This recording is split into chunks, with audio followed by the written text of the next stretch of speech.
Good morning, students. So yesterday we were dealing about a very important topic of the chapter advertising and sales promotion, where we were discussing about the demerits or criticisms of advertising, right? And I have also told you that this section that I have dealt yesterday is very important from the perspective of all your examinations, including your board examination. So we'll just give a quick revision of whatever we studied yesterday. The demerits of advertising, we said that advertising, let's understand once again, advertising is informing the people, informing the general masses about the product and its features. The product can be a new product or it could be an existing product. What is the main objective of advertising? The main objective of advertising is to create awareness, right, to the prospective buyers, to the customers. So yesterday we said that there are many demerits of advertising. How? I told you that higher price. What happens here? Whatever is the price of the product, the actual price of the product or the good that you are purchasing, that includes or that is added with the advertisement cost, and then it is sold. So what happens? The price of that product becomes higher. For example, if this is a pen of Reynolds advertise in the television and nobody will do the advertisement on a free of cost. So in case if including all the cost expenses, the cost of the pen is rupees 10, but actually we pay rupees 15 or rupees 20 for it. Why? Because this 5 or 10 rupees is the advertisement cost that the company tries to manage by increasing the price. So ultimately the consumers or the customers are actually paying for the advertisement cost, right? So it is a major demerit. Secondly, we said wasteful competition. We said that there are so many things like pizza, chocolates, which are actually not healthy in nature. They do not have wholesome nutrients in it. But while we watch these advertisements, we find it amazing, we find it nice to eat it. So the advertisement actually creates an urge, creates a desire in an individual to eat these things, right? Then we also dealt with misleading the consumer. We gave an example of Fair and Lovely. We gave an example of different kind of fairness packs and fairness creams. What happens? It misleads the customer, it misleads the consumer. Misleading means it says wrong things to the customer. Now think about, we gave an example, the fair skin tone. Whoever has the fair skin tone, what happens? They actually thinks that okay fine, if this Fair and Lovely is providing me fairness, I will go and purchase it. But even after applying that, the skin tone doesn't become fairer. Why? Because it is actually not a product that will actually convert a dark skin tone to a fair skin tone. So it is misleading the consumer, though it is claiming that it will, but it doesn't. Then comes, we explained about the creation of monopoly. We said that what happens here, the big companies which can afford advertisement cost advertises and people get aware about those products, but those small companies which do not have so much amount of profit or so much amount of turnover are not able to advertise because they are not able to manage the advertising cost. So what happens? The big firms, the big industries actually attract a huge number of customers through the advertisement. Then we said about wastage of national resource. We said that what happens, a very common example we said, अगर घर में एक TV है जो अच्छे हालत में है, हम लोग उसे यूज कर रहे हैं, पिक्चर क्वालिटी भी बढ़िया है, लेकिन तब भी हम क्या करते हैं, हम उसे डिस्कार्ड कर देते हैं. डिस्कार्ड मतलब we leave it aside and we go and purchase a new television. So this is just an example of television. Think in your own home. There are so many things in your home you might have that you have purchased it despite having that product in a working condition. So what is it? It is wastage of national resources, because the resources that was involved in the product that you were using it initially is now a waste. So today we'll be dealing with the differences between advertising and publicity. Till now I hope that you understand the definition of or the meaning of advertisement. Let's give it a quick revision again. Advertisement means it is done for the process for providing information to the people about the product and its features, right? Like I told you an example of mobile phone. So when a mobile phone is advertised, what happens? You get to know about the feature of the product, you get to know about the brand of that product, you get to know a lot of things from that advertisement. But the person or the company who is actually asking the television or the print media like newspaper, magazines to advertise the product, he or she gives payment, gives money to the company or the person who is doing advertisement. For example, if I want this pen to be advertised on television, what will I have to do? I will have to pay the television to advertise my product, right?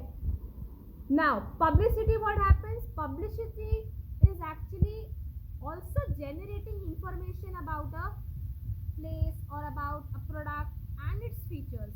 But in this case, no money is paid to the person who is doing publicity. Like what happens, a very similar example. In publicity, like we have seniors of our school, right?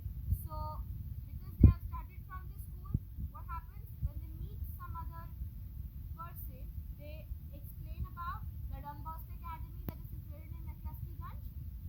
They speak about McCluskey Ganj, they speak about the school, the education, everything, right? So, are these seniors getting paid from Don Bosco Academy? No, they're not getting paid. But because they have a favorable impact of the school in their mind, so what do? They publicize or they give information to other people, to other parents who want their kids to put them into a school. So what happens?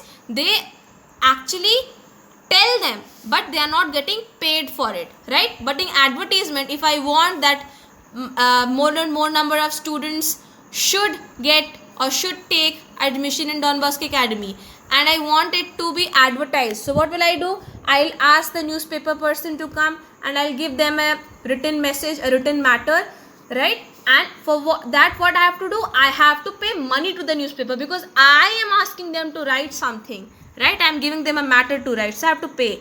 I hope you have understood the two examples. It's very simple, right? Now, in publicity, again I'll give you an example. Think about whenever we have an annual evening or a sports day. What happened? Media people come, right? When media people come, what do? They write about the events, write about the activities that have taken place in the annual evening. But do we pay them? No, we do not pay them. They do it because they are actually wanting to provide information to the general public regarding the annual evening or the sport day that was conducted in Don Bosco Academy. We are not advertising anything, but the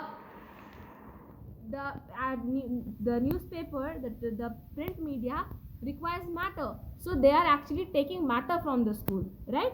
So I hope you have understood the differences. In advertising, money is paid, and in publicity, no money is paid. Now, advertising and publicity. Let's come to the difference. Advertising, I know that you people can differentiate it now because you have understood the meaning of these two terms. However, we'll just go through the 5 easy points.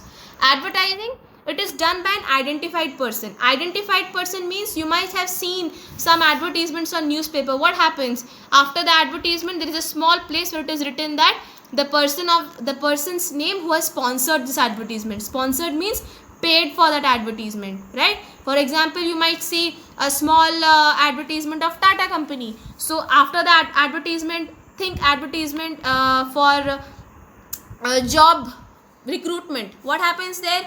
They give a small message and down they write Tata company, right? Tata Motors, Tata Steel, whatever it is. So you can identify that, okay, this person has actually placed an advertisement, right? In publicity, what happens? The sponsor may not be identified. Now think about, there's so many senior students, right, who have passed from Don Bosco Academy, and God knows to how many people have they spoken about the Don Bosco Academy and the education institution and McCluskey Ganj, but none of them are identified, right?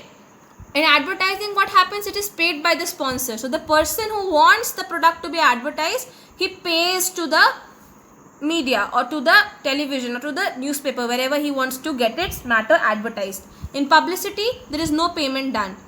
In advertising, the sponsor has the control over message. For example, if I want a small admission notice that has to be published in the newspaper, so I'll create a message, I'll create a text and then I'll give it to the person or to the company who I want it to advertise, and they will advertise it, right? They will not do anything. I am giving the message and I have the control over the message. So whatever I want, I am paying that newspaper or television and they will advertise it accordingly, like similar. In publicity, what happens? The sponsor doesn't have control over the message, right? So the sponsor doesn't say a same part of text to every person. There can be different things also. Advertising, it has commercial value. I have told you commercial value. What is it? It has money involved in it. And publicity, it doesn't have money involved in it. Always think about the example I have given you. The example of the senior students who does the publicity of Don Bosco Academy. So you'll understand the things, the difference between publicity and advertising. And the fifth difference of advertising is and publicity is advertising. The objective of advertising is to create demand. I've told you what happens. Think about it. Through advertising, it creates information, it gives information to the people, and what happens? The people create demand about that product. In publicity, what happens? The objective of doing publicity is to create favorable opinion about the organization. Favorable opinion means, again, let's take the example of the Don Bosco senior students who are doing the publicity of the school. What happens there? Whenever they meet some parents, or in case if they have a children in their family who are willing to have an education in McCluskey. So what happens? They suggest that okay fine, there are so many schools in Ranchi, in Jharkhand, but they suggest that it is better to put your kid in Don Bosco Academy. So what happens? They have a favorable opinion, they have a positive opinion about the school, about the organization. So in publicity, the objective is to create favorable opinion. I hope you have understood the differences between the advertisement and publicity, and the homework for you is, please write it down. Write down 5 differences between advertisement and publicity. Okay, thank you.